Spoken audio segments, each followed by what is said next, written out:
In previous lecture, we have checked the work done by a variable force in one dimension, and then we apply this one dimension work done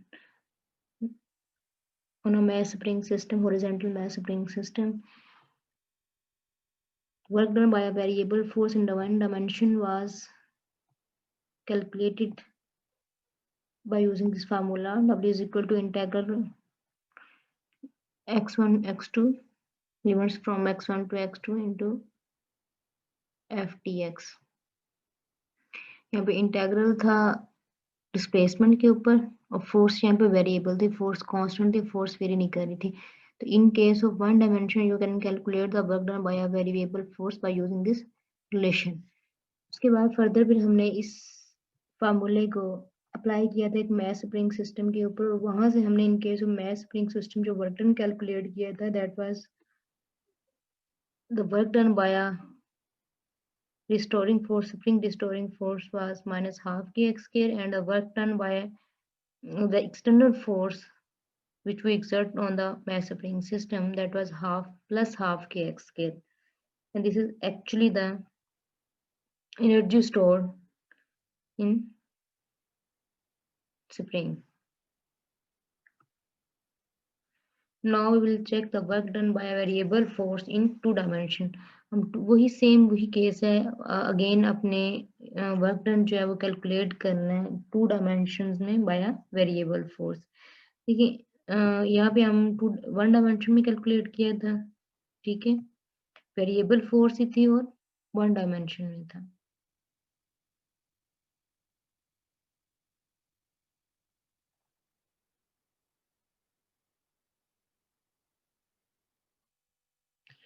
यहाँ पे force variable थी, लेकिन हमने उसको इतने intervals हमने इतने small कर लिए थे कि हर इंटरवल में ऑलमोस्ट इतना स्मॉल इंटरवल था कि उसमें ऑलमोस्ट जो फोर्स एक्सर्ट हो रही थी वो ऑलमोस्ट कांस्टेंट थी. दैट्स व्हाई हम इसको कांस्टेंटली ट्रीट कर रहे हैं.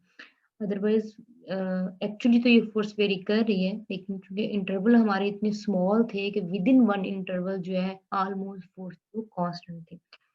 तो सेम इस तरह का केस हम 2D के लिए अप्लाई करते हैं. The force which vary in magnitude and direction, we know that that's called the variable force. Okay. The force behaves as variable force in motion of rocket, ठीक है, motion of spring mass system and etc etc. तो ये दो तीन example है जिसमें rocket motion के case में और मैस स्प्रिंग सिस्टम के केस में जो फोर्स हम यूज कर रहे होते हैं वो फोर्स जो वेरी कर रही होती है. मे बी आइदर वो मैग्नीट्यूड में भी वेरी कर सकती है और वो डायरेक्शन में भी वेरी कर सकती है. द वेरिएबल फोर्सेज और velocity dependent forces, variable forces जो होती हैं वेलोसिटी के ऊपर डिपेंड कर रही होती हैं, क्योंकि वो चेंज हो रही होती हैं. जब बॉडी मूव कर रही है उसकी वेलोसिटी चेंज हो रही है तो वो फोर्सेस भी चेंज कर रही हो रही होती है. तो बेसिकली वो वेलोसिटी डिपेंडेंट फोर्सेस होती हैं. They might be time dependent forces and position dependent forces. Similarly देखिए वेलोसिटी चेंज हो रही है इस बॉडी की, एक्चुअली इस बॉडी की पूरी मोशन चेंज हो रही है, और मोशन को डिस्क्राइब करता है, टाइम डिस्क्राइब कर रहा है, वेलोसिटी, सारे पैरामीटर्स हैं, वेरिएबल जो हैं, वेलोसिटी, पोजीशन, टाइम, ये सारे उसको डिफाइन कर रहे होते हैं. ये इसके फोर्सेस, वेरिएबल फोर्सेस पर डिपेंड कर रही होती है. इनमें से किसी चीज के भी चेंज करने से वेरिएबल फोर्सेस चेंज हो सकती हैं, ठीक है. तो वेरिएबल फोर्सेस बेसिकली इनके वेलोसिटी, पोजीशन और टाइम एक्सेट्रा वगैरह पे, एक्सेलरेशन वगैरह पे डिपेंड कर रही होती है. So let's consider a force F, that's a variable force which acts on a particle along a curved path from A to B. Let's suppose आपके पास कोई particle है जो move कर रहा है from path A to B, ठीक है. A to B की particle जब वो move कर रहा है और उसके ऊपर कोई variable force F जो है वो act कर रही है, ठीक है. And that particle is moving along a curved path, क्योंकि अब आपके पास straight line नहीं है बल्कि कोई curved path है. Now we divide this path into small displacement delta x, each pointing tangent to the path in the direction of motion. अब हमने इस टोटल इंटरवल को छोटे छोटे जो है, इस टोटल हमने डिस्टेंस को या टोटल पाथ को हमने छोटे छोटे इंटरवल में डिवाइड कर लिया, या इसकी पार्टीशनिंग कर ली है. उनमें से ए सिंगल इंटरवल जो है that's will be delta S, ठीक है. और डेल्टा एस डिस्प्लेसमेंट क्या होगा, each delta S is pointing tangent to the path की टेंजेंट होगा. Now the work done delta W on the particle during the displacement delta D. अब हर point के ऊपर जो फोर्स है, फॉर एग्जांपल अगर आप यहाँ पे कैलकुलेट करें इस इंटरवल में डेल्टा एस में, तो यहाँ पे फोर्स जो है वो टेंजेंट टू दैट पॉइंट होगी एंड सी में सो ऑन. और वो फोर्स जो है वो उस इंटरवल के उस डिस्प्लेसमेंट इंटरवल के साथ जो एंगल बना रही है दैट इज थीटा। अगर हम इस पॉइंट के ऊपर आप देख रहे हैं तो इस पॉइंट पर देखिए ये जो इंटरवल डेल्टा एस है, यहाँ पे जो फोर्स एक्सर्ट हो रही है वो इस डायरेक्शन में है और that force is making an angle theta with the displacement. ठीक है, यहाँ भी along the direction of motion, जो आपकी डायरेक्शन ऑफ मोशन है उसके साथ थीटा एंगल बना रही है। Now the work done due to this force is during the interval delta S is delta W is equal to F dot delta S. अभी ये हमारे पास डॉट प्रोडक्ट है, इस डॉट प्रोडक्ट को ओपन करें तो क्या आएगा, F delta S into cos theta. यहाँ पे जो एंगल इन्वॉल्व है that is cos theta. Now the work done between initial position A and final position B. Total work done हमने कैलकुलेट करना है, ये हमने सिर्फ वर्क डन लिए इस स्मॉल इंटरवल के बीच में डेल्टा एस के लिए। ठीक है, अब हमने नेट वर्क डन या टोटल वर्क डन कैलकुलेट करना है फ्रॉम ए टू बी। ठीक है, इस पूरे पाथ के लिए जो वर्क डन कैलकुलेट करेंगे उसके लिए सिंपली क्या करेंगे, हम इसको इंटीग्रेट कर देंगे from the along the whole path. इस पूरे पाथ पे आप इसको आप सिंपली इंटीग्रेट कर देंगे तो आपके पास नेट वर्क डन आ जाएगा।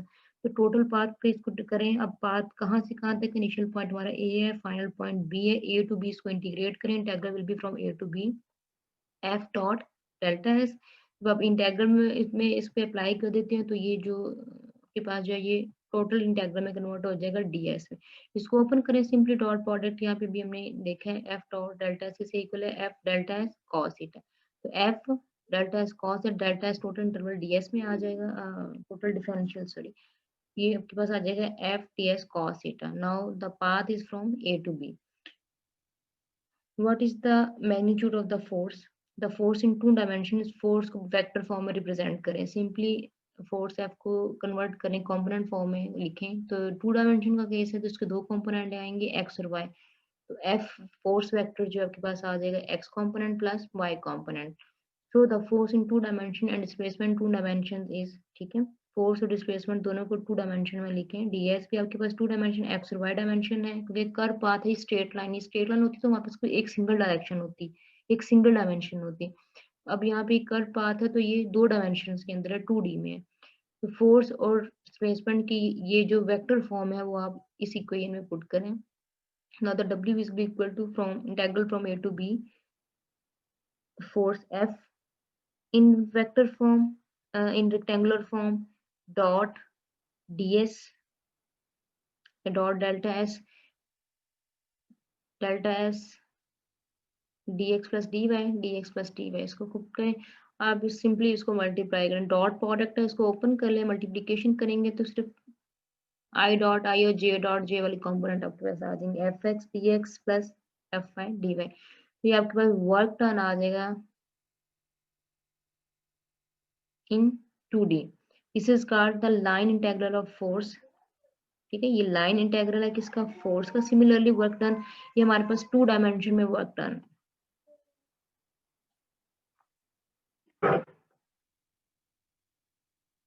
now this is called the line integral of force. This is the work done due to a variable force in two dimension. Similarly work done in three dimension is given as, तो ये 2D में है, 3D में करने तो एक आपके पास third component और ऐड हो जाएगा 3D के लिए, z कंपोनेंट फोर्स और डिस्प्लेसमेंट का। तो W will be from integral force integral of from A to B with these three components of force and displacement. ये 2D में आपके पास वर्क डन है due two variable force and this is the expression for work done due to variable force in 3 dimensions. Now the next is work energy theorem. What is the work energy theorem?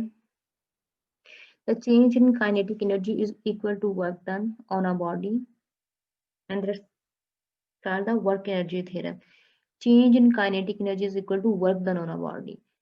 किसी भी body की kinetic energy में जितना भी change आएगा that change will be equal to the work done on that body.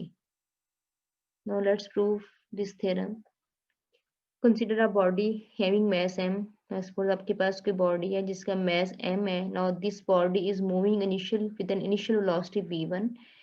एक straight path के along जो है बॉडी जो लेट्स सपोज मूव कर रही है, उसका मास m है और इनिशियल वेलोसिटी vi के साथ मूव कर रही है। उसके ऊपर जो फोर्स एक्सर्ट कर रही है that is F, and that bodies can cover a distance S when a force acts on a body. इस बॉडी में जिसका मास m है, इसके ऊपर जब हम कोई फोर्स F एग्जर्ट करेंगे तो वो उसके नतीजे में कोई डिस्टेंस डिस्टेंस s जो है वो कवर करेगी। ठीक है, तो लेट्स सपोज उसने ये डिस्टेंस s कवर किया और बॉडी जो है वो इस पॉइंट के ऊपर आ गई डिस्टेंस s कवर करने के बाद। अब ना इस बॉडी की लेट्स सपोज इस पॉइंट के ऊपर जो फाइनल वेलोसिटी है दैट इज vf। ठीक है, इनिशियली vi से उसने स्टार्ट किया, उसके ऊपर अपने कोई फोर्स एक्सर्ट की, उसने फोर्स के नतीजे में डिस्टेंस s कवर किया और उस बॉडी की जो फाइनल वेलोसिटी है that is vf। Now the work done is given as, हमें पता है कि वर्क डन किसके इक्वल होता है, simply the product of force and distance. तो what is the force here, according to Newton second law, आप जब किसी बॉडी के ऊपर कोई फोर्स अप्लाई करते हैं तो वो क्या करती है, उसमें एक्सेलरेशन प्रोड्यूस करती है, और वो जो एक्सेलरेशन उसमें प्रोड्यूस होता है वो किसके इक्वल होता है, डायरेक्टली प्रोपोर्शनल होता है force applied on that body. और उसको जब हम कन्वर्ट करते हैं प्रोपोर्शनैलिटी को तो हमारे पास simply second law of Newton की सेकंड लॉ की जो स्टेटमेंट मैथमेटिकल स्टेटमेंट बनती है वो that is F is equal to M A.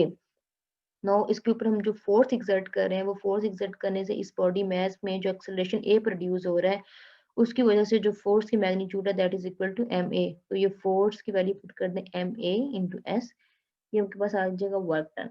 Now according to third equation of motion, third equation of motion के अकॉर्डिंग जो है हमें पता है कि 2as, third equation of motion under a constant acceleration हमने फाइंड की थी may be first in second third lecture, उसमें आप ये चेक कर सकते हैं relation 2as is equal to V F square minus B I square. यहाँ पे s जो है वो डिस्टेंस है, a एक्सेलरेशन है। ठीक है, तो यहाँ से आप इस 2 को इधर ले जाएं, as is equal to this.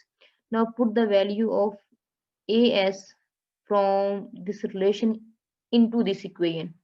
ठीक है, इस प्रोडक्ट की जो ये जो वैल्यू है इसको इस इक्वेशन में पुट कर दें, then w will be equal to m, m जो है वो इनके साथ मल्टीप्लाई हो रहे हैं, तो m को मल्टीप्लाई करें इस इक्वेशन के साथ तो आ जाएगा half m vf square minus half m vi square. तो what is this, half m, हमें पता है काइनेटिक एनर्जी क्या होती है, हाफ m v स्क्वायर के इक्वल होती है। तो यहाँ पे है half m vf square final velocity है, तो इसका मतलब है कि ये के पास आ जाइए final kinetic energy final minus यहाँ पे जो वेलोसिटी इन्वॉल्व है that is initial velocity half m vi square, तो this is the initial kinetic energy. W is equal to kf minus ki। अब ये what is this, the difference between final and initial kinetic energy। ठीक है, so you can write this difference in kinetic energy like this, delta ke। Now so here W is equal to delta ke। तो यहाँ से हमने इसको prove कर दिया है कि जो वर्क डन है बेसिकली किसके इक्वल है, change in kinetic energy, and this is the proof of the work energy theorem. तो work done on a body is equal to change in kinetic energy. So we can prove this theorem generally, इसका हम जो general proof है वो भी check कर लेते हैं। What is general proof of work energy theorem? The work energy theorem states that net work done by net force acting on a body is equal to the change in kinetic energy of the body. Of course, the statement is almost the same. The net work done by net force, body के ऊपर जितनी भी net total force exert हो रही है उसकी वजह से जितना वर्क डन हुआ है वो सारे के सारा किसके इक्वल होगा, चेंज इन काइनेटिक एनर्जी। ठीक है, उसको हम इन जनरल कैसे प्रूव कर सकते हैं, यहाँ पे तो हमने उसको थोड़ा स्पेसिफाई कर दिया था। तो इन जनरल अगर हम देखें, consider a body of mass m having initial velocity vi। ठीक है, अगेन आपके पास कोई मास m बॉडी के वो इनिशियल वेलोसिटी vi के साथ मूव कर रही है। Now the body cover distance dx and finishes with final velocity vf। Let's suppose कि उस बॉडी के ऊपर कोई अपने नेट फोर्स लगाई एफ नेट, जिसकी वजह से उसने जो टोटल डिस्टेंस कवर किया, नेट डिस्टेंस कवर किया दैट इज dx। और जब उसने अपना डिस्टेंस कवर कर लिया, मोशन उसने फिनिश कर ली, तो उसने वो मोशन फिनिश की with some final velocity vf। Now the work done by net force is given as simple relation, हमें पता है कि नेट वर्क डन किसके इक्वल होता है, force net force dot product with displacement, distance जो उसने कवर किया है, सिंपली फोर्स इनटू डिस्टेंस का जो डॉट प्रोडक्ट होता है वो हमारे पास वर्क डन होता है। तो यहाँ से अब देखें ये force F net as it is रहेगी, डॉट प्रोडक्ट है, डॉट प्रोडक्ट को सिंपली ओपन करने F net D X into cos theta. तो देखिए एंगल यहाँ पे किसके इक्वल है, अब हम सेम हमारी जो लाइन ऑफ मोशन है हमारी फोर्स भी उसी डायरेक्शन में एक्सर्ट कर रही है, ठीक है ना। अपने फोर्स एक्सर्ट किए, उसकी जो लाइन ऑफ मोशन है वो सेम उसी डायरेक्शन में बॉडी मूव कर रही है और उसी डायरेक्शन में फोर्स एक्सर्ट कर रही है। तो एंगल क्या है, 0 है, थीटा 0 है, तो cos 0 यहाँ पे क्या है, 1 हो जाएगा। तो हमारे पास net work done that will be equal to F into D X. F यहाँ पे क्या है, अगेन फोर्स है, फोर्स किसके इक्वल होगा, ये जो फोर्स एक्सर्ट की इसने mass m body में acceleration a प्रोड्यूस किया, तो according to Newton's second law that F is equal to ma into dx. Now the net work done will be equal to m. What is the acceleration? Here is the acceleration. Simply use the definition of acceleration: change in velocity with respect to time, or the velocity rate of change of velocity, ठीक है, into dx as it is आ जाएगा. Here m,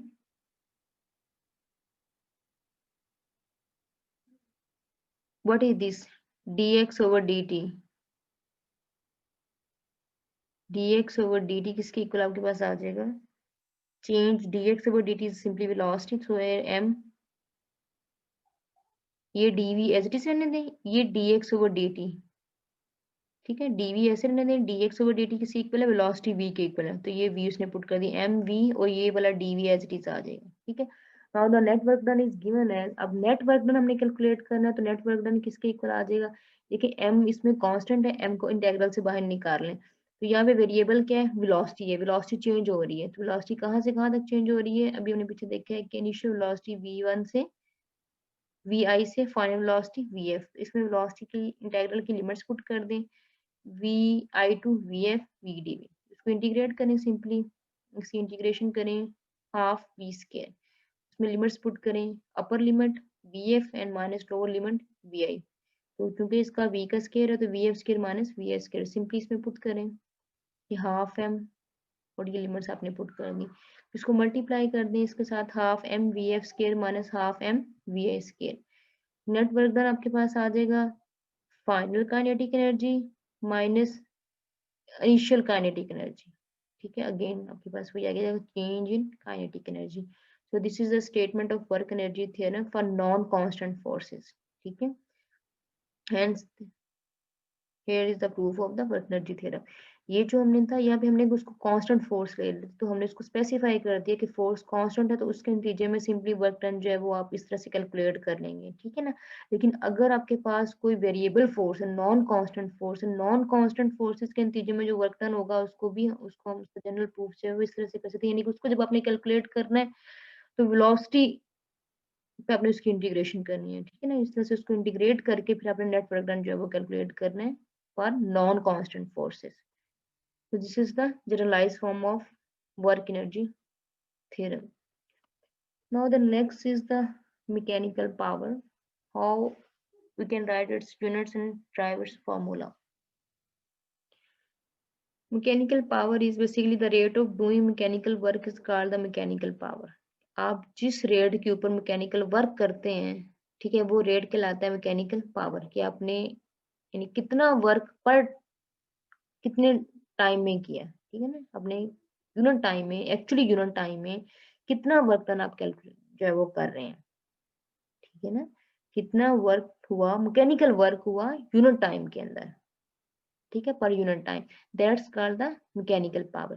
the energy delivered per unit time is equal to power, ठीक है, कितनी energy यानी कि आपने overall जो है वो डिलीवर की है, the power p developed when dw work is done in time dt is given as, ठीक है, देखिए rate of mechanical work dw over dt, that's is equal to the mechanical power p is equal to dw over dt, this is basically the energy delivered per unit time, जब work done mechanical work done हो रहा है तो per unit time कितनी energy deliver हुई है, that's the power.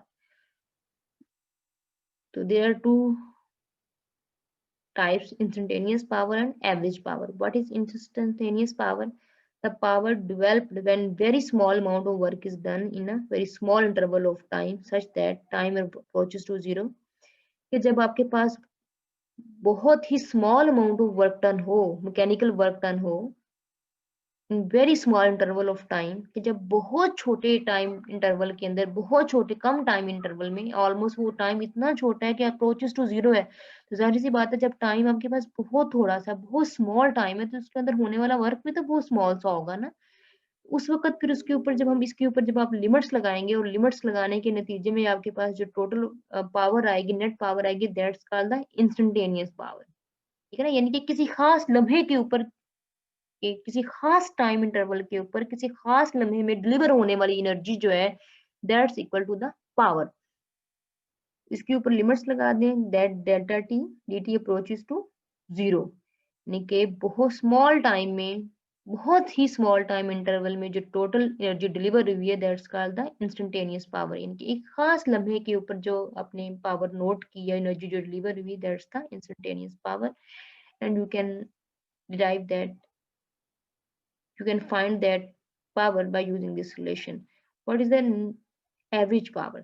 The total work done by a force divided by total time interval is called the average power. ठीक है, एवरेज पावर क्या होगी? टोटल फोर्स जो डिलीवर हुई है, टोटल जो एनर्जी डिलीवर हुई है इन टोटल टाइम के अंदर, ठीक है, तो ये टोटल कहने की वर्क डन जो हुआ है टोटल टाइम के अंदर, ठीक है, और एक दूसरे के ये ऑपोजिट है। इसमें है बहुत, एक बहुत छोटे टाइम के अंदर बहुत थोड़ा सा वर्क, इस ये पूरे टाइम के अंदर टोटल वर्क डन जितना आपने किया ओवरऑल, वो आपको एवरेज पावर देगा। ठीक है, average power is equal to total work done divided by total time. What is the unit of power? The SI unit of power is called the joule per second, ठीक है, which is equal to watt. यहाँ से आप भी देख सकते हैं इसका यूनिट, अगर आपने फाइंड करना है, अगर आपको याद ना रहे, then you can simply find by using, by checking this relation। तो आपको फार्मूला उसका याद है कि work done divided by time होता है, तो वर्क का यूनिट क्या है? जॉल। तो टाइम का यूनिट क्या होता है? सेकंड, तो joule per second that is equal to 1 what.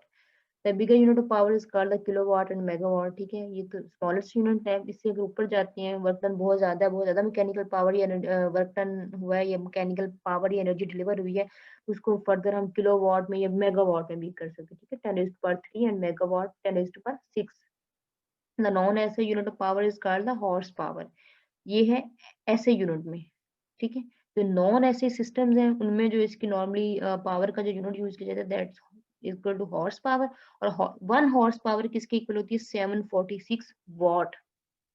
यानी कि ऐसे सिस्टम में जो इसका यूनिट है वॉट, उसको उसका 746 टाइम लेंगे तो आपके पास नॉन ऐसे सिस्टम का यूनिट आ जाएगा horse power, that is equal to 746 what.